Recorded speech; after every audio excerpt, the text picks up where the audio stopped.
திரு கேசி பழனிசாமி, இந்த தொடர்ச்சியான இந்த கூட்டணி குறித்த நிலைப்பாடுகளில் திரு எடப்பாடி பழனிசாமியுடைய கருத்துக்களை எப்படி பார்க்குறீங்க? அவர் இன்னும் இந்த கூட்டணியை விரிவுபடுத்துவதற்கும் எல்லோருக்குமான கதவுகளை திறந்து வைப்பது அல்லது எல்லோரையும் ஓரணியில் இணைப்பது அப்படிங்கிற புள்ளியிலிருந்து இதை தொடங்குறாரா, எப்படி பார்க்குறீங்க? எடப்பாடி பழனிசாமி அவர்களை பொறுத்த வரைக்கும் பாஜகவினுடைய கூட்டணி உறுதியானது, இறுதியானது. அதில் எந்த விதமான மாறுதல்களும் ஏற்படுவதற்கு வாய்ப்பில்லை. ஆனால் அவருக்கு ஒரே ஒரு டிஸ்கம்ஃபர்ட், அந்த கூட்டணி ஆட்சி என்று அமித்ஷா அவர்கள் வெளிப்படையாக தற்பொழுதே அறிவித்ததில் ஒரு கடும் அதிருப்தி, எதிர்ப்பு அலை அதிமுக தொண்டர்களிடத்தில் வாக்காளர்கள் மத்தியில் ஏற்பட்டிருக்கு. அதனால தான் அவர் பிரச்சார பயணத்தை துவக்கிய பொழுதும் தற்பொழுதும் அந்த நிலைப்பாடுகளில் சிறிது மாற்றம். அந்த பிரச்சாரத்திலேயே கூட்டணி ஆட்சியை தமிழ்நாட்டு மக்கள் ஏற்க மாட்டார்கள் என்கிற பிரச்சாரத்தையும் சேர்த்து அமித்ஷா அவர்களுக்கு அவர் செய்தியாக சொல்லி இருக்கிறார். கூட்டணியுடைய தலைவர் நான் தான் முதலமைச்சர் வேட்பாளர், என்னுடைய முடிவு தான் இறுதி முடிவு வரைக்கும் சொல்றாரு. அந்த கூட்டணி அமைச்சரவை என்பது இல்லை, கூட்டணி ஆட்சி என்பது இல்லை என்பதை அவர் தெளிவுபடுத்தி இருக்கிறார். பாஜக உடன் சேர்த்து தினகரன் அந்த கூட்டணியில் அங்கம் வகிக்கிறார். பாட்டாளி மக்கள் கட்சியும் அந்த கூட்டணிக்கு வருவதற்கு வாய்ப்புகள் அதிகமாக இருக்கு.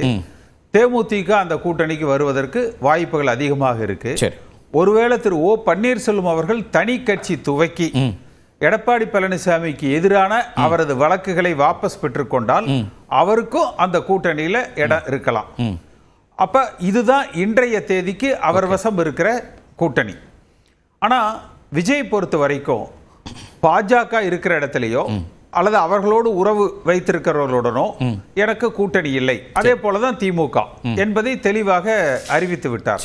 அப்படி இருக்கையில ஏன் மீண்டும் தாவேகாவிற்கு அவர் அழைப்பு கொடுத்திருக்கிறார் என்றால், மறைமுகமாக திரு அமித்ஷா அவர்களுக்கு ஒரு செய்தி கொடுக்கிறார் எடப்பாடி பழனிசாமி. ஒருவேளை கூட்டணி ஆட்சிதான் என்று நீங்கள் அழுத்தம் கொடுத்தால் நாங்கள் பாஜகவை தவிர்த்து விட்டு விஜயோடு கூட்டணி அமைப்பதற்கு நாங்கள் தயாராக இருக்கிறோம் என்பதற்கான ஒரு ஓபன் பாஜக அல்லது அமித்ஷாவுக்கான செய்தி அப்படிங்கிறீங்களா? அது பாஜக அமித்ஷாவுக்கான செய்தி. ஏன்னா பாஜக விஜய் குறித்து சொன்னீங்க, அவரும் முன்னாடியே சொல்லியிருக்காரு சமரசம்ங்கிற பேச்சுக்கே இடமில்லை அப்படின்னு அவருடைய ஒரு கட்சியினுடைய கூட்டத்தில் பேசினாரு. ஆனால் அதே இடத்துல but at the same time அப்படின்னு அவர் சொல்லி அவருடைய வார்த்தையில் சொல்லணும்னா, இதனால் மக்களுக்கு ஒரு நல்லது நடக்கும் அப்படின்னு சொன்னால் எந்த ஒரு எக்ஸ்ட்ரீமுக்கும் போய் அதை செய்வதற்கு நாங்கள் தயங்க மாட்டோம்னு சொல்லியிருக்கார். அப்போ அது முழுமையாக அவர் எல்லாவற்றையும் மூடிவிட்டார், கதவுகளை மூடிட்டார்னு சொல்ல முடியாது. அவரும் அதுக்கான ஓப்பன் ஸ்பேஸில் இருக்காருன்னு புரிஞ்சுக்கணுமா, எப்படி பார்க்க வேண்டியது? இருக்கலாம். கடைசி நிமிடத்தில் அது ஏதேனும் மாறுதல்களுக்கு உட்பட்டதாக இருக்கலாம். ஆனால் இந்த நிமிடம் வரை அவர்களது அறிவிக்கப்பட்ட நிலைப்பாடு என்பது பாஜகவுக்கும் பாஜக இருக்கிற கூட்டணிக்கு எதிரானதாகவும் திமுகவுக்கும் திமுக இருக்கிற கூட்டணிக்கு எதிரானதாகவும் தான் இருக்கு. இரண்டாவது, திரு விஜய் அவர்கள் அவரே முதலமைச்சர் என்கிற அந்த கோரிக்கையே இருக்கு. ஆனால் திரு எடப்பாடி பழனிசாமி அவர்களது இன்றைய செய்தி என்பது அந்த கூட்டணியை விரிவுபடுத்த வேண்டும் என்பதன் நோக்கம் மட்டும் அல்ல. அது இருந்தாலும் கூட பாஜகவுக்கும் ஒரு மறைமுக எச்சரிக்கையாக, நீங்கள் ஒருவேளை கூட்டணி ஆட்சிதான் என்றும் முதலமைச்சர் வேட்பாளரை தேர்தலுக்கு பிறகு பாஜக தலைமை முடிவு செய்யும் என்பது போன்ற அதிமுக தொண்டர்கள் ஏற்றுக்கொள்ள முடியாத நிலைப்பாடுகள் ஒருவேளை எங்கள் மீது திணிக்கப்பட்டால் மாற்று முயற்சியாக நாங்கள் அப்படிதான் அவருடைய அந்த இதை பார்க்கலாம். அதனுடைய வெளிப்பாடு தான் இன்றைய அவருடைய இந்த பேட்டி. இந்த பேசலாம். முதல் கட்ட கருத்தை எடுத்துக்கிறேன். திரு வில்சன், 2 பேருக்கு அழைப்பு கொடுக்குற, 2 பேர் இல்லை, ஏற்கனவே தேசிய ஜனநாயக கூட்டணியில் சிதம்பரத்தில் பேசும்போது எனக்கு நினைவு பத்திரிகையாளர் சந்திப்பில் சொன்னார். திரு டிடிவி தினகரன் பற்றிய கேள்வி வந்தபோது பாஜக எங்களோடு கூட்டணியில் இருக்கிறது, அவர்களோடு சில கட்சிகள் இருக்காங்க அப்படின்னு சொன்னார். அங்கேயும் ஓபிஎஸ் ரூல் அவுட் பண்ணார்.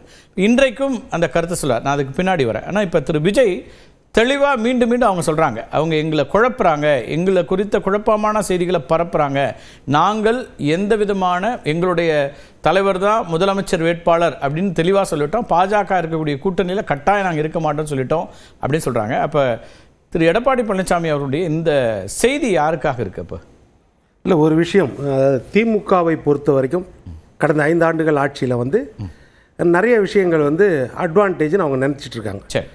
அது எல்லாத்தையுமே வந்து தன்னுடைய சுற்றுப்பயணம், தன்னுடைய பேச்சுக்கள் மூலமாகவும் செய்கைகள் மூலமாகவும் எல்லாவற்றையும் தகர்த்தெறிந்து விட்டோம் அப்படின்ற ஒரு நம்பிக்கையில் எடப்பாடியார் இருக்கிறார். இன்னைக்கு ஒரே ஒரு விஷயம், திமுக கிட்ட இருக்கிற கூட்டணி ஆதாயம், அந்த ஒரு விஷயத்தை மட்டும்தான் கடைசி கட்டமாக அதை எடுக்கிறார் கையில், அந்த ஆயுதத்தை எடுக்கிறார்.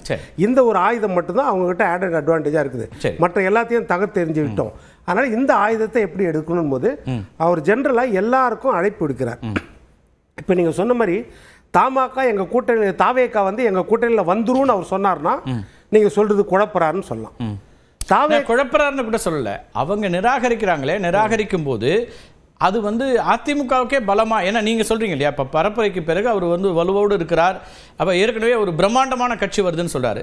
அப்போ இப்போ இந்த 2 பேருக்கு அழைப்புனா நாம் தமிழர் நாங்கள் தனித்து போகிறோன்னு சொல்கிறாங்க. அப்போ இந்த அழைப்புகள் கொடுக்கும்போது இப்போ போதுமான பலம் வரலன்னு அவரே நினைக்கிறாராங்கிற ஒரு கேள்வி வந்துடும். அதிமுக அப்படி நினைக்கிறாங்கிற ஒரு கேள்வி வந்துடும். இல்லை, வரலன்றதே கிடையாது. இப்போ ஒரு 15-20 நாளுக்கு முன்னாடி வந்து திரு ஸ்டாலின் அவர்கள் சொன்னார் எங்களோட சில கட்சிகள் இணைய போகிறதுன்னு. அப்போ அந்த இருக்கிற கூட்டணி பத்தாதுன்னு அவரே நினைக்கிறாரு, நம்ம நினைக்க முடியுமா? அதே மாதிரி தான் இதுவும். எப்படின்னா கடைசி வரைக்கும் ஒரு அழைப்பு, எப்படின்னா நீங்கள் பொது எண்ணத்தில் இருக்கிறீங்க. இப்போ அந்த நீங்கள் சொன்ன மாதிரி அந்த பத்திரிகையில் பேட்டியில் கொடுக்கும்பொழுதும் தாவேக்காவோடு கூட்டணி வைக்க விஜயோடு பேச்சுவார்த்தை நடத்தப்பட்டதா அவர் தெளிவாக சொல்றாரு. அது போன்ற பேச்சுவார்த்தை இது வரைக்கும் நடத்தப்படவில்லை. அடுத்த கேள்வி மறுபடியும் கேட்குறாங்க, அவருக்கும் உங்கள் கூட்டணியில் சேர அழைப்பு விடுக்கப்படுமா அப்படின்னு கேட்டால் விடுக்கப்படாது நான் சொல்ல முடியும். ஆமாம், எல்லாருக்கும். ஏன்னா அவரும் அந்த சிந்தனையில் இருக்காரு. திமுகவின் ஆட்சியை அகற்ற இடத்துல தான் என்ன சொல்லலாம். இப்போ வந்து நீங்கள் மற்ற கட்சிகளுக்கும் தாவேக்குமான வித்தியாசம் எங்கே வருது அப்படின்னா, இப்போ பாமகவோ அல்லது தேமுதிகவோ முதலமைச்சர் வேட்பாளர் நாங்கன்னு எங்கேயும் சொல்லலை. ஆனால் திரு விஜயை வந்து அவங்க அறிவிக்கிறாங்க முதலமைச்சர் வேட்பாளர் அப்படின்னு. இப்போ முதலமைச்சர் வேட்பாளர் இன்னொருத்தர் ஏற்றுக்கொள்வதற்கு அதிமுக கட்டாயம் இருக்க போகிறதில்லை. ஏன்னா அதிமுக தான் பெரிய கட்சிங்க. அப்போ அந்த இடத்துல அந்த கேள்வி வருது. திரு விஜய் முதலமைச்சர் வேட்பாளர் சொல்லிட்டாரு, ரூல் அவுட் பண்ணுறாங்க. அப்போ போய் அவருக்கு அழைப்பு கொடுக்கறது அப்படிங்கிறது மூலமாக திரு கேசிபி என்ன சொல்கிறாங்கன்னா, இது வந்து கூட்டணி விரிவுபடுத்துறது தாண்டி பிஜேபிக்கு அவர் வந்து ஒரு இன்னொரு ப்ரெஷர் அப்ளை பண்ணுறாரு அப்படின்னு. இல்லை, பிஜேபி ப்ரெஷர் எப்படி வரும்? அமித்ஷாவே சொல்லியிருக்காரு தாவேக்கா எங்கள் கூட்டணியில் வந்தால் நல்லா இருக்கும்னு. அப்போ அவர் அதிமுக ப்ரெஷர் கொடுக்க சொல்கிறாரு கிடையாது. இப்போ அவரே சொல்கிறாரு தாவேக்கா வந்தாலும் நல்லா இருக்கும். எப்படின்னா ஒரு பொது கருத்துக்காக அழைப்பு. இப்போ கடந்த காலங்களில் வந்து திமுகவும் அதே மாதிரி அழைச்சிது. அதாவது 2016 மார்ச் 10ஆம் தேதி கலைஞர் அவர்கிட்ட கேட்குறாங்க, இந்த மாதிரி சொல்கிறாரு. ஆமாம், தேமுதிக எங்கள் கூட்டணியில் வரும். அடுத்த நாள் விஜயகாந்த் கிட்ட கேட்குறாங்க, அவர் சொல்கிறார் நாங்கள் தனித்து தான், மக்களோடு தான் எங்கள் கூட்டணி, நான் தான் முதலமைச்சர் வேட்பாளர். அவர் சொல்கிறாரு. 13ஆம் தேதி மறுபடியும் கேட்குறாங்க. அப்போ அவர் சொல்கிறார் இல்லை எனக்கு நம்பிக்கை இருக்குது, அவங்க வருவாங்க, நம்பிக்கை இருக்குதுன்ற. அது போல முயற்சிகள் வந்து எல்லா கட்சியும் எடுக்கணும்னா ஒரு பொது நோக்கத்திற்காக. கொள்கையில் முரண்பாடு உள்ள கட்சிகள் கூட சேரக்கூடிய வாய்ப்பு இருக்கிறது. அந்த விதத்தில் வந்து தாவேக்காவுக்கோ இல்லைன்னா சீமான் அவர்களுக்கோ ஒரு அழைப்பை விடுக்கிறாரு. மற்றபடி அவங்க சேர்ந்துருவாங்கன்னு சொல்லவே இல்லை. அதே மாதிரி 3வது முறையாக அழைப்பு கொடுத்து திமுக கூட்டணியும் இல்லை 3வது கடைசி இன்னும் 8 மாதம் இருக்குது, கடைசி வரைக்கும் அந்த அழைப்பை விடுத்துட்டு தான் இருப்பாங்க. அதே மாதிரி வந்து திமுக கூட்டணியிலிருந்தும் எந்த கட்சியும் பிரியும்னு சொல்ல அவர் சொல்றாரு. அதெல்லாம் பிரிஞ்சிரும் சொல்ல. ஆனா இன்றைய நிலைப்பாடு அதுக்கு முன்னாடி வந்து இடதுசாரிகளுக்கும் விசிகாவுக்கும் வந்தா ரத்தன கம்பளம் விரிப்போன்னு தான் சொன்னாரு. இல்ல வந்தா ரத்தன கம்பளம் விரிப்போம்னாரு, அங்கேருந்து வந்துருவாங்கன்னு சொல்ல, அதை தான் சொல்ல வர. இப்போவும் அவர் சொல்றாரு அங்க முரண்பாடுகள் இருக்குது, பிரச்சனைகள் இருக்குது, உரிமைக்காக குரல் கொடுக்குறாங்க, அதிக சீட்டு கேட்குறாங்க, எல்லாமே செய்யறாங்க, அங்க சூழ்நிலைக்கு ஏற்ற மாதிரி அழுத்தம் கொடுக்குறாங்க. ஆனா அதற்காக நாங்க பிரிந்துருவான்றது நான் வந்து சொல்ல வரல அப்படின்றதையும் தெளிவா சொல்றாரு. தேர்தல் அரசியல் உங்களுக்கு தெரியும் சார், நாள் இருக்கு, இன்னும் காலம் இருக்கு, காலம் கனியும்ங்கிறாரு. கனியலாம், நம்ம மறுக்க முடியாது. தேர்தலில் களத்தில் என்ன வேணா நடக்கலாம். ஆனால் இப்போ திமுக கூட்டணியில் உரசல் முரண் அப்படின்னா அது இன்னும் அப்படிதான் இருக்கு, அங்கேருந்து யாரும் வரல. திமுக வெளியில் இருக்கக்கூடிய கட்சிகள், வரலாம்னு எதிர்பார்க்கக்கூடிய கட்சிகள், அவங்களும் இது வரைக்கும் எந்த கமிட்மெண்ட்டுக்குள்ளும் வரல. ஆனால் இவர் மீண்டும் மீண்டும் சொல்றாரு. அப்போ அந்த இடத்துல வந்து அது வந்து ஒரு என்ன விதமான வியூகமாக இருக்க முடியும், அது வந்து பலமா அப்படிங்கிற ஒரு கேள்வி தான் அங்கே வருது. இல்லை, 3 விஷயங்கள் என்னன்னா, அவர் அதை மட்டும் நம்பி இல்லை. சரி, அவர் இன்னைக்கு 2 வாரம் கிட்டத்தட்ட 40 சட்டமன்ற தொகுதியில் பிரச்சாரம் பண்ணி அந்த 40 சட்டமன்ற தொகுதியிலையும் நுண்ண அரசியல் பண்றாரு, மைக்ரோ லெவல் அரசியல் பண்ணி அங்க இருக்கிற பிரச்சனைகள்லாம் எடுத்து சொல்லி கடந்த 4 ஆண்டுகள்ல நான் என்னென்ன செய்த உங்களுக்கு, இந்த 4 ஆண்டுகள்ல திமுக என்னென்ன செய்ய, இதெல்லாம் எடுத்துட்டு போய் செய்து ஒரு பக்கம் வந்து கூட்டணியை பற்றி நடுநடுல பேசுறாரு. அவர் இதை மட்டுமே நம்பி இல்லை. ஏன்னா திமுகவும் சரி அதிமுகவும் சரி ரெண்டுமே பிரதான கட்சிகள், ரெண்டுமே வாக்கு வங்கி அதிக சதவீதம் வச்சிருக்கிற கட்சிகள். அப்போ அப்படி வாக்கு வங்கி வச்சிருக்கிற ஒரு கட்சி வந்து இன்னொரு பிரம்மாண்ட கட்சி வருதுன்னு சொல்லும்போது இந்த 2 தவிர வேற யார் பிரம்மாண்டம்னு ஒரு கேள்வி வருதுல்ல, அதுதான் நீங்க பார்க்கணும். ஜனநாயகத்துல கூட்டணியில சேரல எந்த கட்சி இருந்தாலும் பிரம்மாண்டமான கட்சி தான். அதை வந்து நம்ம தவறா கணக்கிட முடியாது. இன்னைக்கு வேணா அவங்க இருக்கலாம், நாளைக்கு அவங்க பிரம்மாண்ட கட்சியா மாற முடியாது.